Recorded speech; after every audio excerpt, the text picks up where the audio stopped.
செல்லலானி ஆமா கூடாது சாமர் எங்களை எடுக்கிறதுக்கு அனுமதி கேட்கணும். கோயிலுக்குள்ள நம்ம மொபைல் ஃபோனை கொண்டு போகிறதுக்கு 1008 பிரச்சனை இருக்குது. பிரச்சனைனா கண்டிஷன்ஸ் போடுவாங்க. அதுவும் அங்கே இருக்கக்கூடிய தீட்சிதர்களே போடுவாங்க. இப்போ ஃபோன் கொண்டு வரக்கூடாது, வந்தவங்க க்யூவில் நில்லுங்க, 100 ரூபா கொடுத்தவங்க இந்த க்யூக்கு வாங்க, இது இந்து அறநிலைத்துறை சொல்கிறது அப்படின்னு சொல்லியிருந்தாலும் கொஞ்சம் கோயில்களில் தீட்சிதர்களே இதெல்லாம் செய்வாங்க அப்படிங்கிறத நம்ம பார்த்துருக்கோம்.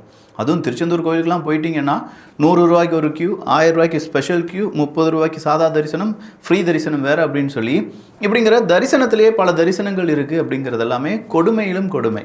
கடவுள் எல்லாருக்கும் பொதுவானவர். ஆனால் இவங்களை பொறுத்த வரைக்கும் காசு கொடுக்குறவங்களுக்கு ரொம்ப சுலபமாக கடவுளை பார்த்துலாம் அப்படின்னு சொல்லும்போது கடவுள் இப்படிலாம் இருப்பாரா அப்படிங்கிற ஒரு கேள்வியே நமக்கு பெரிய ஒரு நெருடலை ஏற்படுத்துது. இந்த நேரத்தில் கோயிலுக்குள்ளே போகணுன்னா ஆகம விதிப்படி தான் நீங்கள் கோயிலுக்குள்ளே வரணும், கோயிலுக்குள்ளே நீங்கள் இந்த மாதிரி செல்ஃபோன்லாம் கொண்டு வரக்கூடாது அப்படி இப்படின்னு சொன்னாலும் ஓகே. கோயில் அப்படிங்கிறது ரொம்ப நம்பிக்கைக்குரியது, நிறைய பவர் பாசிட்டிவ் எனர்ஜி இருக்குதுன்னு சொல்கிறாங்க, இல்லை அங்கே கடவுள் இருக்காங்கன்னு சொல்கிறாங்க. எது வேணாலும் இருந்துட்டு போட்டும், எல்லாருடைய நம்பிக்கையை நம்ம சீர்குலைக்கிறதுக்கு எதுவுமே தயாராக இல்லை. ஆனால் அதே கோயிலுக்குள்ளே தீட்சிதர்கள் நாங்கள் கிரிக்கெட் விளையாடலாம், நீ ஃபோன் எடுத்து ஏன் மொபைல் ஃபோன் எடுத்து வீடியோ எடுத்த அப்படின்னு சொல்கிறதும், அந்த மொபைல் ஃபோனை திரும்ப கொடுக்காமல் இருந்ததும் எவ்வளோ பெரிய அயோக்கியத்தனம். நீங்கள் கிரிக்கெட் விளையாடுறதே தப்பு, அதுவும் கோயிலுக்குள்ளே கிரிக்கெட் விளையாடுறது அப்படிங்கிறது நாங்கள் போய் உள்ளே விளையாண்டா சம்மதிப்பீங்களா?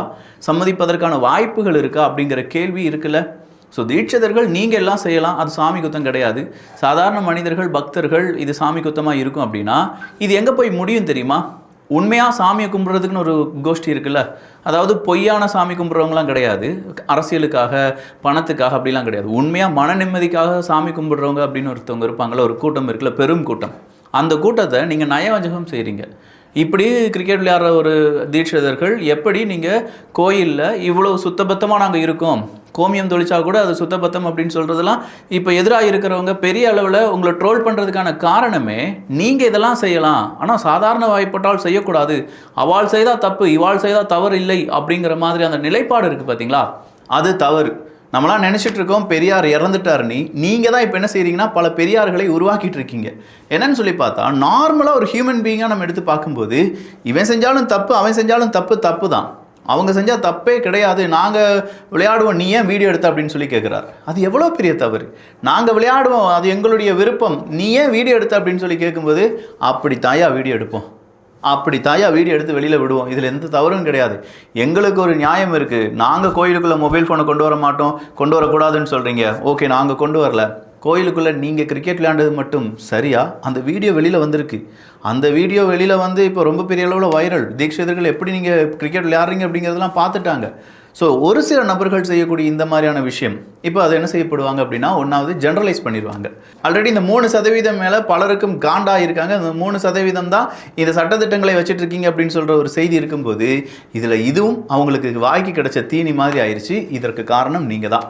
அந்த தீட்சிதர்கள் அவங்க உள்ள கேம் விளையாண்டது, அவங்க கிரிக்கெட் விளையாண்டது, இதுக்கு பிறகு என்னெல்லாம் விளையாட போகிறாங்க அப்படிங்கிறதெல்லாம் நமக்கு தெரியலை. இது கண்டனத்துக்குரியது, அதில் மாற்று கருத்தே கிடையாது.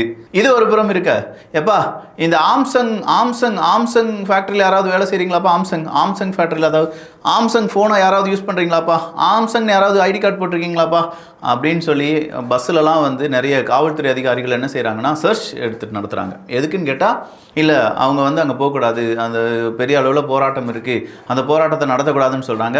ஆம்சங் நிறுவனத்துக்கும் நம்ம தொழிலாளர்களுக்கும் சிஐடியுக்கும் என்ன சம்மந்தம் அப்படிங்கிறதான் இந்த ஒரு பதிவில் பார்க்க போகிறோம். இது தமிழ் பக்ஷம் வழங்கும் ஆழமான அரசியல் சதுரங்கம்.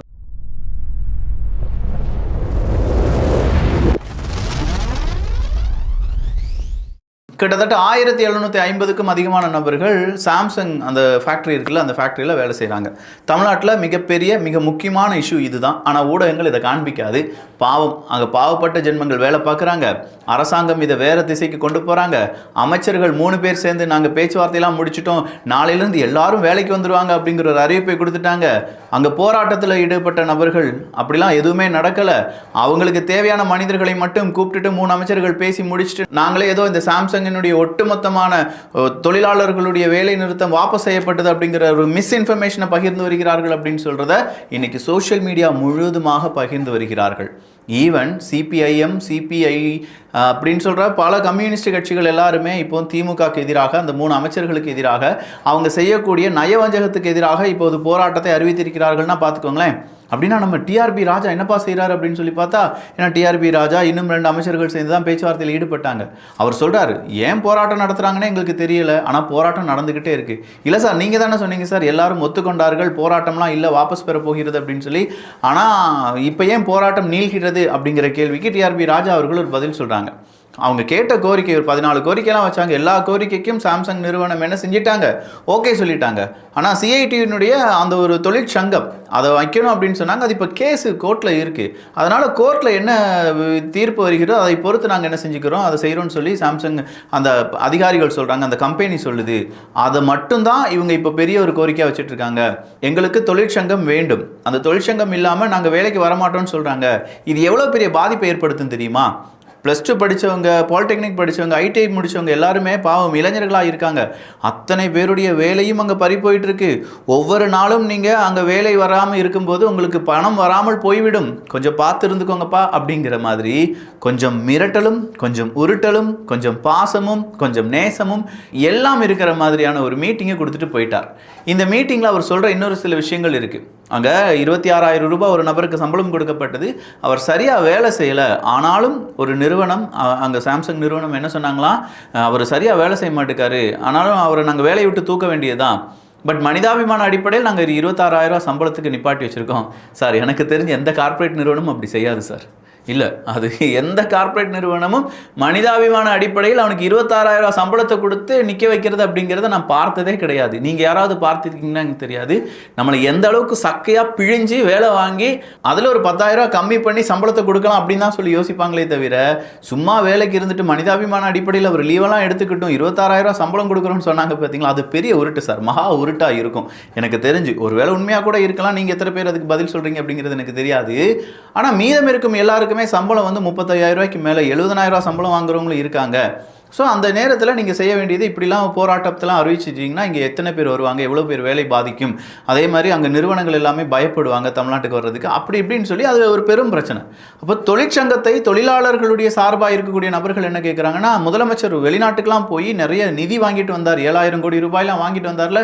ஸோ இந்த மாதிரி கார்ப்பரேட் நிறுவனங்களுடைய நிதி இங்கே வர்றதுனால அவங்களுடைய சட்டத்திட்டத்துக்கு நம்முடைய அரசாங்கம் செவிசாய்க்கிறதோ அப்படிங்கிற ஒரு பயம் இருக்குது அப்படின்னு சொல்லி வெளிப்படையாக சொல்லாமல், ஏன்னா திமுக கூட அவங்க வச்சிருக்காங்க, வெளிப்படையாக சொல்ல முடியாது. வெளிப்படையாக சொல்லாமல் எங்களுக்கு பயமாக இருக்குது, எங்களுக்கு முதலமைச்சர் செய்வார் நம்பிக்கை இருக்குது, ஆனால் நாங்கள் ஏமாற்றப்பட்டிருக்கிறோம், நாங்கள் வீழ்த்தப்பட்டிருக்கிறோம், எங்களை நயவஞ்சகம் செஞ்சுட்டாங்க, மிஸ்இன்ஃபர்மேஷன் சொல்கிறாங்க அப்படின்னு சொல்லி அதை ஒரு உருட்டாக உருட்டிட்டு இருக்காங்க. சார், நேரடியாக பேசுங்க.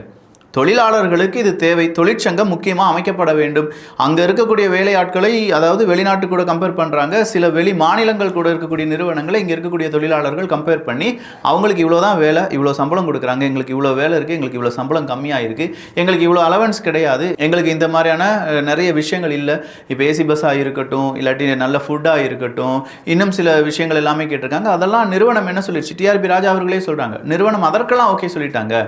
பட் இந்த சிஐடியினுடைய அந்த தொழிற்சங்கம் தொடங்குவதுக்கு மட்டும்தான் இப்போ முட்டுக்கட்டை போட்டுட்ருக்காங்க, அது கேஸாக இருக்குது அப்படின்னு சொல்கிறாங்க. பட் சாம்சங் தொழிலாளர்கள் தயவு செய்து பணிக்கு திரும்ப வேண்டும். ஒவ்வொரு நாளும் அந்த குடும்பத்திற்கு ஊதிய இழப்பு ஏற்படுகிறது, இது எந்த விதத்தில் நியாயம்? டிஆர்பி ராஜா அவர்கள் கேட்டிருக்காங்க. அடுத்ததா, எப்படியாவது போராட்டத்தை முடக்க நினைக்கிறது திமுக அரசு. பஸ்ஸாக வந்து நீ சாம்சங் வேலை செய்றியா, அங்கே அந்த நிறுவனத்தில் வேலை செய்றியா, வாங்க கொஞ்சம் பேசணும் அப்படின்னு சொல்லி கூப்பிட்டுட்டு போகிற அந்த வீடியோலாம் இப்போ ரொம்ப வைரல். தீவிரவாதிகளை தேடுவது போல போராட்டம் நடத்தும் சாம்சங் தொழிலாளர்களை திமுக காவல்துறையை விட்டு தேடுகிறது. பேருந்துகளில் ஏறி ஐடி கார்டு கேட்டு சோதனை செய்கிறார்கள். ஆட்டோவில் சென்ற தொழிலாளர்களையும் நிறுத்தி சோதனை செய்துள்ளனர் அப்படிங்கிற இந்த செய்தியை ஒரு ஊடகமாவது டெலிகாஸ்ட் பண்ணி ஒரு லைவா, பாருப்பா எத்தனை பேர் அங்கே போராட்டம் நடத்துகிறாங்க தெரியுமா, எத்தனை அவங்களுடைய போராட்டத்தினுடைய வீரியம் என்ன தெரியுமா, அவங்களுடைய போராட்டத்தினுடைய நோக்கம் என்ன தெரியுமா, வீரம் சொரிந்த தமிழ்நாட்டின் மண்ணில் சாம்சங் நிறுவனத்துக்கு எதிராக மக்கள் போராட்டம், அந்த போராட்டத்தினுடைய அடுத்த களம் என்ன, எதிர்காலம் என்ன, எப்படி விவாதம் செய்யலாம், ஏடிஎம்கே சார்ந்தவங்க, டிஎம்கே சார்ந்தவங்க, விசிகாவை சார்ந்தவங்க, அந்த பக்கமாக நாம் தமிழர் கட்சி, பாஜக எல்லாரையும் கூப்பிட்டு வச்சு ஒரு விவாதம் நடத்தியிருக்க வேண்டாமா? அந்த விவாதம் அனல் பறந்திருக்க வேண்டாமா? தொழிலாளர்கள்ங்க யாருமே என்ன குரல் கொடுக்க மாட்டாங்கன்னு நினச்சிட்டு இருக்கீங்களா? இல்லை சாம்சங் நிறுவனம், திமுக அரசாங்கம், யூடியூபர்ஸ் பேசாத இருக்கிற மாதிரி தொழிலாளர்கள் பேசாமல் இருந்துருவாங்கன்னு நினைக்கிறீங்களா? கிடையாது. தொழிலாளர்கள் உருண்டோடினால்தான் இந்த நாட்டினுடைய பொருளாதாரம் சக்கரமாக அப்படியே நகண்டு அது கொஞ்சம் பிரிஸ்காக இருக்கும். தொழிலாளர்கள் மட்டும் அவங்களுடைய உரிமையை விட்டு கொடுத்து அடிமை வேலை செய்ய ஆரம்பிச்சிட்டாங்கன்னு வச்சுக்கோங்களேன், ஒரு நாடே அடிமையாக மாறிவிடும். எஜமானன்கள் மட்டும் மிகப்பெரிய கொழுத்து பெரிய ஒரு சமூக நீதிக்கே பெரும் இழுக்கு அப்படிங்கிறது வந்துக்கிட்டே இருக்கும்.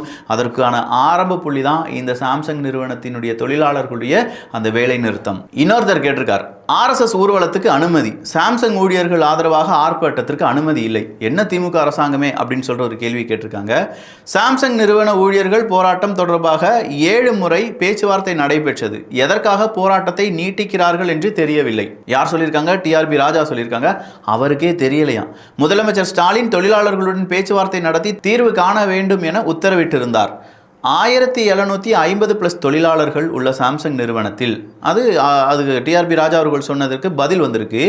1500க்கும் மேற்பட்ட தொழிலாளர்கள் CITUவின் போராட்டத்தில் ஈடுபட்டுள்ளனர். வெறும் 250 பேர் மட்டும் ஈடுபடலை. ஆனால் நேற்று அமைச்சர்கள் நடத்திய கூட்டத்தில் சாம்சங் நிர்வாகத்திற்கு ஆதரவாக உள்ள தொழிலாளர்களை வைத்து ஆவணங்களில் கையெழுத்து பெற்று போராட்டம் முடிந்தது என அமைச்சர்களே நேரடியாக கூறுகின்றனர். ஹே, வேற லெவல்யா. உங்களுக்கு போதுமான ஆட்களை மட்டும் கூப்பிட்டுட்டு ஒரு 10 பேரை கூப்பிட்டுட்டு பேச்சுவார்த்தை நடத்தணும் அப்படிங்கிற பெயரில் அவங்க கிட்ட கையெழுத்துலாம் வாங்கிட்டு ஓவர் முடிஞ்சிருச்சு எல்லாரும் வேலைக்கு போங்க அப்படின்னு சொல்லியிருக்காங்க.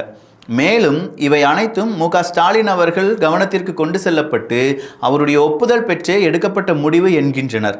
இது தவிர பொதுவாக இங்குள்ள வெளிநாட்டு நிறுவனங்களில் சங்கம் வைப்பது தொடர்பான பத்திரிகையாளர்களுடைய கேள்விக்கு நேரடியான பதிலை தவிர்க்கின்றனர் திமுக அமைச்சர்கள், குறிப்பா டிஆர்பி ராஜா. அவர்கள் ஏன் இவ்வளவு அசௌகரியம்? இந்த கேள்விகள் மேல் வெளிநாட்டு சுற்றுப்பயணம் மூலம் வெளிநாட்டு நிறுவனங்கள் வழங்கும் கட்சி நிதி இப்படியான அசௌகரியங்களை ஏற்படுத்துகிறதா?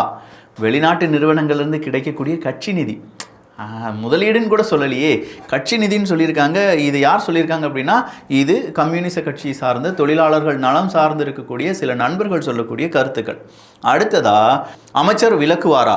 சாம்சங் வேலைநிறுத்தம் தொடர்பான பேச்சுவார்த்தை குறித்து அமைச்சர் ஊடக சந்திப்பில் பேசியது மிக சாதுரியமானது. தோழர் மத்திய குழு உறுப்பினர் அப்படின்னு சொல்லி ஒருத்தருடைய பெயர் போட்டிருக்காங்க. இங்கே என்ன நடக்குது அப்படின்னா, நேரடியாக சிபிஎம்மால் திமுகவை எதிர்த்து பேச முடியலை. ஆனால் அதே நேரத்தில் மக்களுக்காக குரல் கொடுக்க வேண்டும் அப்படிங்கிற ஒரு எண்ணமும் இருக்குது. வேலை நிறுத்தத்தில் முக்கியமான சில தீர்மானங்கள் நிறைவேற்றப்படாமல் வேலை நிறுத்தத்தை வாபஸ் பெற வைப்பதற்கு ஒரு ப்ரெஷர் அப்படிங்கிறது பில்ட் ஆகிட்டே இருக்குது. அதை எதிர்த்து இங்கே இருக்கக்கூடிய தொழிலாளர்கள் போராட்டம் நடத்துகிறாங்க. ஸோ இரண்டும் மதில் மேல் மாதிரியான ஒரு பூனையில் தான் இப்போ சிபிஎம் அப்படிங்கிறது கம்யூனிஸ்ட் கட்சிகள் நின்றுட்டு இருக்காங்க.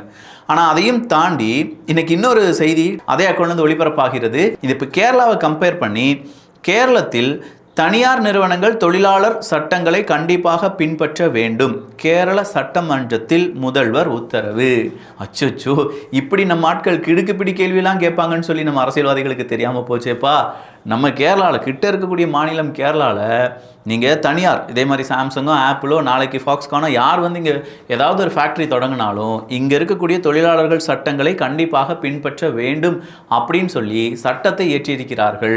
நீங்கள் ஏன் அதை பின்பற்ற மாட்டிருக்கீங்க தமிழ்நாடு அரசாங்கமே, திமுக அரசாங்கமே, டிஆர்பி ராஜா அவர்களே, நம்ம ஸ்டாலின் அவர்களே அப்படிங்கிற ஒரு கேள்வியை வச்சுருக்காங்க. அடுத்ததா அதே அக்கௌண்ட்லேருந்து சாம்சங் தொழிலாளர்களை வேலை நிறுத்தத்தை கைவிட்டு விட்டு பணிக்கு திரும்புமாறு அமைச்சர் தாமோ அன்பரசன் வேண்டுகோள் மிகவும் ஆட்சேபனைக்குரியது, நியாயமற்றது, சட்டத்திற்கு புறம்பானது அப்படின்னு சொல்லி அடுத்த வெடியை போட்டிருக்காங்க.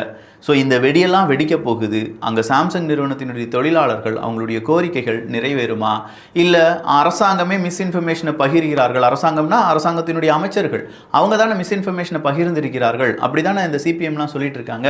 ஊடகத்திலெல்லாம் நிறைய பேர் இன்டர்வியூ கொடுக்குறாங்க. அப்போ இந்த மிஸ்இன்ஃபர்மேஷன் அப்படிங்கிறதோ இதை ஃபேக்ட் செக் பண்ணுறதுக்கு தமிழ்நாடு அரசாங்கத்தினுடைய ஃபேக்ட் செக் யூனிட் என்ன செய்ய போகிறாங்க?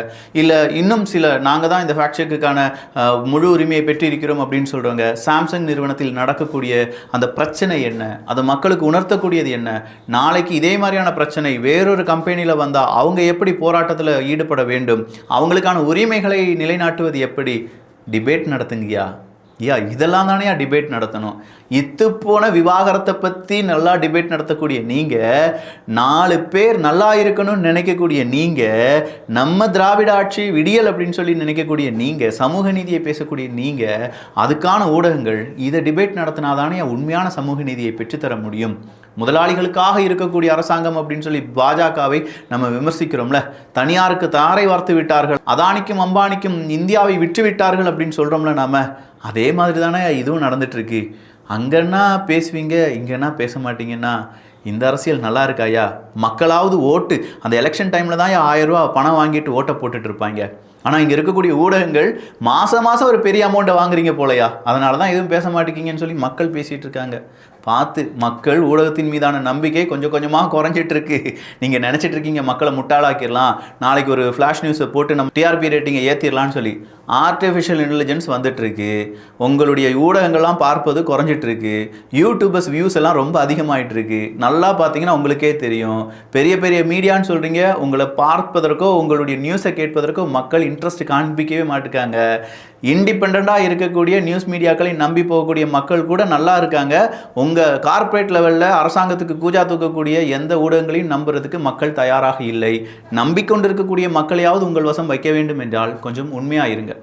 மக்களுக்கான அந்த விவாதங்களை வைங்க, மக்களுக்கான கோரிக்கைகளை லைவாக காண்பீங்க, பிணங்களை லைவாக காண்பிப்பீங்க. ஒரு பிரபலத்தின் வீட்டில் சாவு விழுந்துருச்சுன்னா காலையிலேருந்து அவர் அடக்கி அதன் பிறகு அவங்களுடைய 3வது நாள் அந்த சடங்குகள்லாம் வச்சு எண்ணெய் தேய்ச்சி குளிக்கிற வரைக்கும் அங்கேயே உட்காந்து வீடியோ எடுத்து போடக்கூடிய ஊடகங்கள் இங்கே நடக்கிறது இலவு கிடையாது. ஆனால் இலவு விழக்கூடிய சில விஷயங்கள், எத்தனை குடும்பங்கள் இதனால் பாதிப்படைகிறது அப்படின்னு சொல்லி டிஆர்பி ராஜா அவர்களுக்கே அவ்வளோ வழி இருக்குன்னா, அதில் பாதிப்படைஞ்சு எனக்கு சாப்பாடும் கிடைக்கலனாலும் பரவாயில்ல, அடுத்த வர தொழிலாளர்களுக்காவது ஏதாவது நல்லது நடக்கணும் அப்படின்னு சொல்லி வேலை நிறுத்தத்தில் ஈடுபடக்கூடிய தொழிலாளர்களுக்கு மிகப்பெரிய ஒரு சல்யூட். அவங்களுக்கான ஆதரவை கொடுக்க வேண்டும், அவங்களுக்கு தேவையான கோரிக்கைகளை நிறைவேற்ற வேண்டும். அவ்வளோதான் ப்ளீஸ், அவ்வளோதான், வேறு எதுவுமே இல்லை. நல்லதை பகிர்ந்து ஷேர் பண்ணி நல்ல சமுதாயத்தை உருவாக்குவோம். நன்றி, வணக்கம்.